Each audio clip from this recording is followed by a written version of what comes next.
अस्सलाम वालेकुम, नमस्ते, सत श्री अकाल। उम्मीद करता हूँ ठीक होंगे, खुश होंगे। मैं हूँ तारिक न्याजी, मेरे साथ मौजूद है। अस्सलाम वालेकुम, नमस्ते, सत श्री अकाल। मैं हूँ सबीरा खान। तो चलते हैं वीडियो की तरफ, करेंगे बहुत सारी बातें। So let's go. ओके, तो स्टार्ट करते हैं वीडियो को। वीडियो का टाइटल है महाकुंभ 2025 वायरल आईआईटी आरजे रौनक। तो स्टार्ट करते हैं वीडियो को, लेट्स प्ले।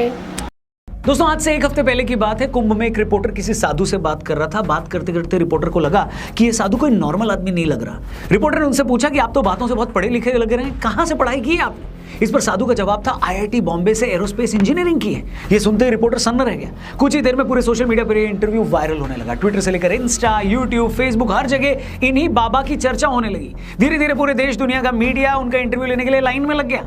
आज उस इंटरव्यू को सामने आए एक हफ्ते से ज्यादा हो चुका है, मगर एक हफ्ते बाद भी आईआईटी बॉम्बे वाले बाबा पूरे इंटरनेट पर छाए हुए। ट्विटर और इंस्टा पर उनके नाम के हैशटैग चल रहे हैं। उनके फैन पेज तक को लाखों फॉलोअर्स मिल चुके हैं। उनसे जुड़ी एक एक रील को लाखों व्यूज मिल रहे हैं। मतलब जिस शख्स को 10 दिन पहले तो कोई नहीं जानता था, वो सिर्फ 8-10 दिन में इतना पॉपुलर हो गया जितने पॉपुलर हजारों कंटेंट क्रिएटर्स कई सालों तक वीडियो बनाने के बाद भी पॉपुलर नहीं हुए। और आईआईटी वाले बाबा अगर इतने वायरल हुए हैं तो उनके पीछे एक नहीं बहुत सारे रीजंस हैं। उनकी पूरी कहानी किसी फिल्मी कहानी से भी ज्यादा फिल्मी लगती है। ऐसा लगता है इम्तियाज अली की किसी कहानी को हम असल जिंदगी में जीते हुए किसी को देख रहे हो। मतलब एक तो आईआईटी क्रैक करना ही लाखों करोड़ों लोगों के लिए पॉसिबल नहीं होता, ऊपर से आईआईटी बॉम्बे में एडमिशन मिलना भी मुश्किल होता है। लेकिन एक लड़का पहले तो अपनी मेहनत और इंटेलिजेंस के दम पर भारत के सबसे बड़े इंजीनियरिंग कॉलेज में एडमिशन लेता है, फिर लाखों की नौकरी भी उसे मिल जाती है, फॉरेन चला जाता है, उसके पास हर वो चीज पाने का मौका होता है जिसका सपना आज हर एक यंग बच्चा देखता है। मगर एक दिन अचानक वो इस मायावी दुनिया को लात मारकर शिव की शरण में चला जाता है। और इसी बात ने उन्हें रातों रात एक सनसनी बना दिया। धीरे धीरे मीडिया ने जब अभय सिंह का बैकग्राउंड चेक करना शुरू किया तो लोग हैरान हो गए।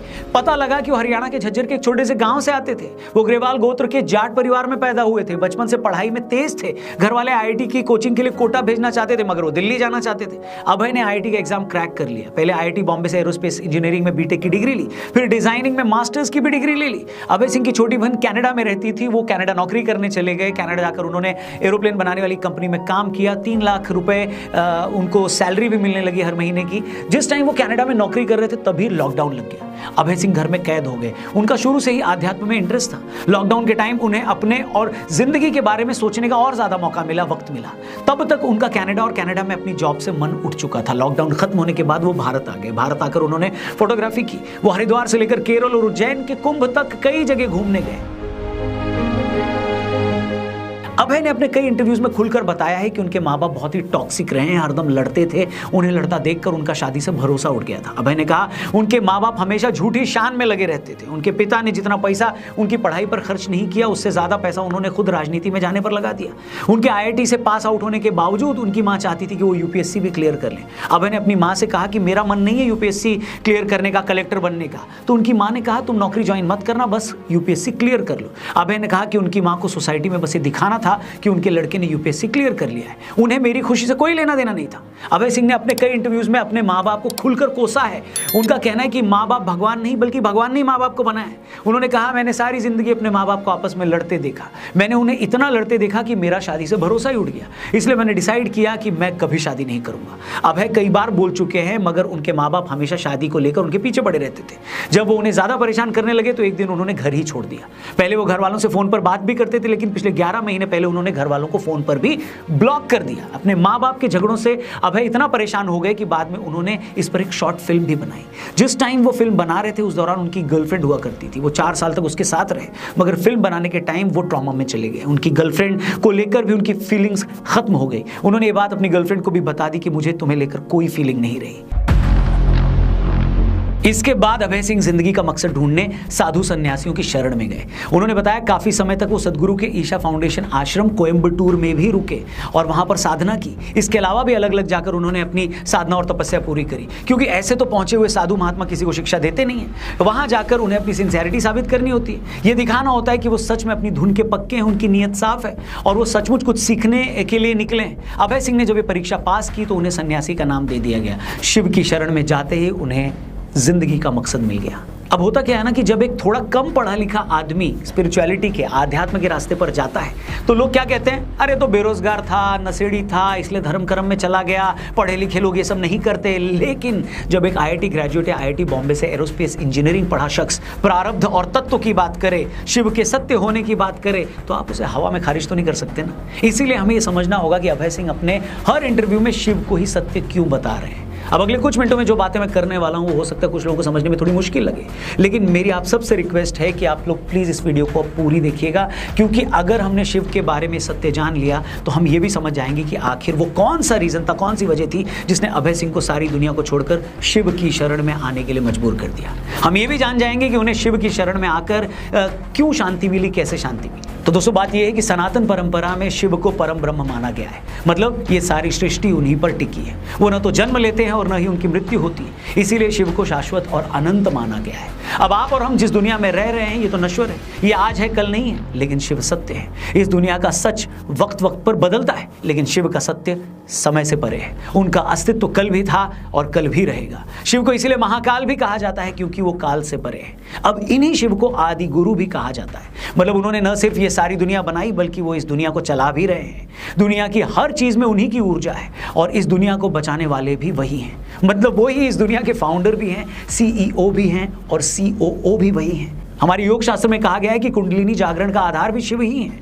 मतलब अगर आपको अपनी आत्मा को परम सत्य से जोड़ना है तो आपको शिव पर ही ध्यान लगाना होगा। अब अभय सिंह अगर बार बार ये कहते हैं कि शिव ही सत्य है तो वो वही बात कर रहे हैं जो हजारों सालों से हमारी सनातन परंपरा कर रही है, कह रही है।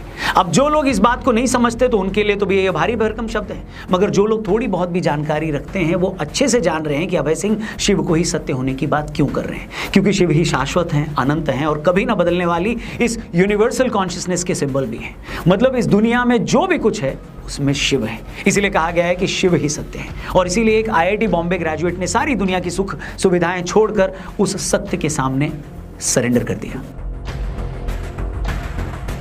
अब कहना तो नहीं चाहिए, मगर ज्यादातर रिपोर्टर्स जो इनसे बातें कर रहे हैं या कर चुके हैं उन्हें या तो इनकी बातें समझ नहीं आती या फिर उन्हें यह पता नहीं लगता कि उनके किसी जवाब में क्या सवाल पूछें। उनके लिए अभय सिंह जी की बातें ऐसी ही हैं जैसे किसी नर्सरी के बच्चे को मेटाफिजिक्स की क्लास में बिठा दिया। अब ये रिपोर्टर और कुछ यूट्यूबर्स व्यूज के लिए अभय सिंह के पास इंटरव्यू करने जा तो रहे हैं, मगर इनमें से कोई ये समझ ही नहीं पा रहा है कि वो कहना क्या चाहते हैं। यही रीजन है कि बहुत सारे इंटरव्यू में कुछ लोगों को अभय सिंह या तो एरोगेंट लग रहे हैं, किसी को कंफ्यूज लग रहे हैं, कोई उनको भटका हुआ बता रहा है। ये सारी बातें इसलिए दोस्तों क्योंकि जीवन में इंस्टा पर रील्स के अलावा इनमें से ज्यादातर ने कुछ देखा पड़ा तो है नहीं। कुंभ की जिस पवित्रता और भव्यता पर पूरी दुनिया फिदा है, जिसे कवर करने अमेरिका से लेकर सऊदी अरब तक के रिपोर्टर्स आए हैं, हमारी ही मीडिया के एक सेक्शन को उसकी गहराई और उसके धार्मिक महत्व का कुछ पता ही नहीं है। कुछ लोग तो बस धड़ाधड़ अभय सिंह जी की रील्स को सिर्फ इसीलिए शेयर कर रहे हैं कि देखो एक IIT का बंदा साधु कैसे बन गया। जैसे हर माँ बाप को लगता है ना कि भगत सिंह पैदा तो हो मगर पड़ोसी के घर में, मेरे घर नहीं, उसी तरह बहुत सारे भारतीय इस बात के लिए अभय सिंह की तारीफ तो कर रहे हैं कि देखो आध्यात्म के लिए, स्पिरिचुअलिटी के लिए इसने इतना सब कुछ छोड़ दिया, लेकिन उसने क्यों छोड़ा, कैसे छोड़ा, किस वजह से छोड़ा, इसे समझने का टाइम किसी के पास नहीं है। मेरा बस इतना कहना दोस्तों कि कुदरत आपको कई रूप में कई तरह के मौके देती है। नॉर्मल साधु संत और बाबा लोग तो आपको अनपढ़ और बेरोजगार लगते हैं तो आप उन पर ज्यादा ध्यान देते नहीं हो, लेकिन अगर कोई हाईली एजुकेटेड आदमी सनातन के बारे में कुछ कह रहा है, वो विज्ञान के जरिए आपको आपका धर्म समझा रहा है, तो कम से कम उसकी सुन लो, उसके बहाने अपना इंटरेस्ट अपने ही धर्म में पैदा कर लो, उसे गहराई से समझने की कोशिश तो करो, उसकी ताकत को तो महसूस करो। वरना होता ये है ना कि जब तक हमें ये सब बातें समझ में आती हैं तब तक बहुत टाइम निकल चुका होता है, बहुत देर हो चुकी होती है और हम सोचते हैं कि काश कोई ये सब बातें मुझे पहले बता देता तो मेरी लाइफ कुछ और ही होती। तो दोस्तों मैं अपने बारे में ज़्यादा बात तो नहीं करता, लेकिन एक शिव भक्त होने के नाते मैं आपको बता सकता हूँ कि मैंने भी इस जीवन को जिया है, इस वर्ल्डली लाइफ में रहकर शिव के उस सत्य को, आदि योगी के उस सत्य को महसूस करने की डेली कोशिश करता हूँ और मैं आपको बता नहीं सकता कि इसने मेरी लाइफ को कैसे बदला है। इसलिए आप भी अगर इस सच को जितना जल्दी पहचान लेंगे उतना आप ही के लिए बेटर होगा। बाकी आपका इस पूरे मामले पर क्या कहना है, IIT वाले बाबा के बारे में आप क्या सोचते हैं, कमेंट करके जरूर बताइएगा। वीडियो पसंद आई हो तो इसे अपने हर एक दोस्त से जरूर शेयर करिएगा और अगर महाकुंभ जाने की सोच रहे हैं तो हमारे पॉडकास्ट जरूर देखिएगा, लिंक मैंने डिस्क्रिप्शन में दिया है, आपको बहुत ही इंपॉर्टेंट जानकारियां इसमें मिलेंगी। बाकी अपना ख्याल रखिए, जल्दी मिलते हैं, महादेव की कृपा आप सब पर बरसे। जय श्री राम, हर हर महादेव।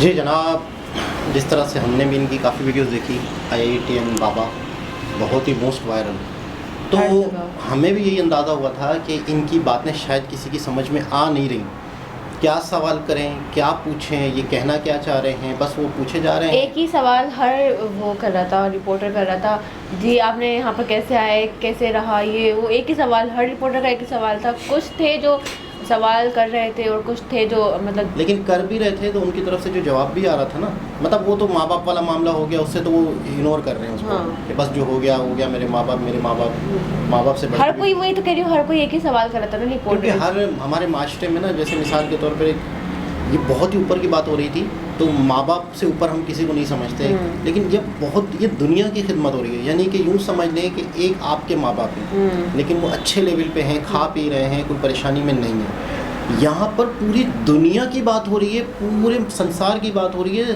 तमाम भटके हुए माँ बाप की, उनकी औलादों की बात हो रही है। उनका जैसे कुछ लोग ऐसे होते हैं, अब जैसे मिसाल के तौर पर योगी जी हैं या मोदी जी हैं, आप यकीन करें ये वो लोग हैं जिन्होंने अपने घर बार छोड़ दिए हैं, मतलब इनका कोई परिवार नहीं है, इनका कोई घर नहीं है, इनकी कोई औलाद नहीं है, तो इनको कुदरत जो है वो निकाल लेती है उससे, माशरे से, परिवार से, चीज़ों से निकाल लेती है, और इनसे कोई बहुत बड़ा काम। अक्सर मैंने बहुत सारे लोगों की वीडियोस देखी है, तो मैं अक्सर इस नतीजे पे पहुंचा हूँ कि बहुत सारे लोगों को कुदरत चुनती है कि पहले तो उनको तैयार करती है, पहले तो उनको मुसीबतों और परेशानियों से गुजारती है, उनको इतनी नॉलेज देती है, कुदरत इतनी नॉलेज देती है, इतना सख्त बना देती है, इतना मुसीबतों में उससे गुजारती है।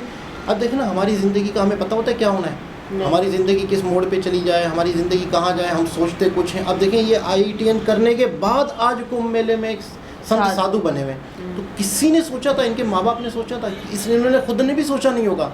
जब ये IITN कर रहे हैं, कनाडा जा रहे हैं, वहाँ पे जॉब कर रहे हैं, वो तो लॉकडाउन आया, तो लॉकडाउन की वजह से अकेले होने की वजह से इन्हें बहुत कुछ सोचने को मिला। मैं आपको सच बताऊँ कि इन्होंने किताबें पढ़ी, वीडियोस देखी, बहुत सारे लोगों को सुना होगा, तो इन्हें ये समझ आया होगा कि दुनिया तो कुछ और है, असल दुनिया तो कुछ और है। अक्सर मैं जब लॉकडाउन के बाद मतलब रिएक्शन चैनल हुआ था, तो अक्सर लोगों ने ये बातें भी की थी, ये मेरी भी समझ में आया था कि लॉकडाउन ने इंसान को अपने अंदर झांकने का मौका दिया। हम लोग अपनी ज़िंदगी में इतना नफ्सा नफसी में मस्त होते हैं, जो अभी भी हैं हम डेली बेसिस पे कुछ कर रहे हैं, हम डेली बेसिस पे हमारे पास यूँ समझ लो कि आधा घंटा भी सुकून से बैठ के योगा का नहीं है, सुकून से बैठ के अपने अंदर झांकने का नहीं है। तो इस तरह से हम दुनिया के इस चक्रव्यूह में ना बिल्कुल घूम चुके हैं। लॉकडाउन में बहुत सारे लोगों ने अपने आप को पहचान लिया, दुनिया को पहचान लिया, लेकिन मैंने ये अंदाज़ा लगाया था लॉकडाउन में लोगों को ठहरने का मौका मिल गया, लोगों को समझने का मौका मिल गया कि हम कर क्या रहे हैं, हम क्यों कर रहे हैं, हमें करना क्या चाहिए, क्या हम सही कर रहे हैं।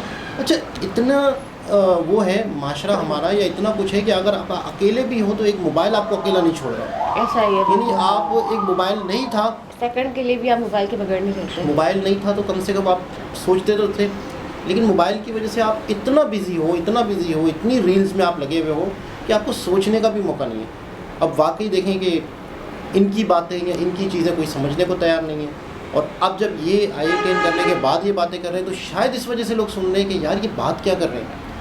ज़्यादातर कहा जाता है ना, संत और साधु तो अनपढ़ जो होते हैं, जो मुसीबत वो काम काज छोड़ देते हैं, इस वजह से फैमिली को, मतलब वो अपने ऊपर कोई बर्डन नहीं लेना चाहते, जिम्मेदारियों से बचने के लिए भी लोग समझते होंगे कि शायद चला जाता है। वाकई इस तरह ही होता है, काफ़ी लोगों की सोच यही होती है, लेकिन जब ये आए लोगों की तो सोच ही बदल गई। लेकिन अब ये बात कर रहे हैं, उसकी गहराई में जाना चाहिए कि यार ये कह क्या रहे हैं। सिर्फ यहीं तक हमें नहीं है ना, हाँ, हमें यहीं तक नहीं रहना चाहिए कि भाई ये IITN है और वो ये बातें कर रहे हैं संत साधु वाली, लेकिन वो बातें क्या कर रहे हैं उसकी गहराई में जाके अपनी ही ज़िंदगी को बेहतर बनाने की कोशिश करनी चाहिए। जब लाखों रुपए छोड़कर एक बंदा सत्य की तलाश में है, अपने आप को सरेंडर कर चुके हैं, हर अच्छी चीज़ों से, हर आसाइश से दूर हो चुके हैं, टेंट में रह रहे हैं, बिस्तर पे ज़मीन पे सो रहे हैं, कपड़ा तक नहीं है, तो उस शख्स की बातें तो गौर से सुनेंगे यार, और फिर अपनी ज़िंदगी में इम्प्लीमेंट करें।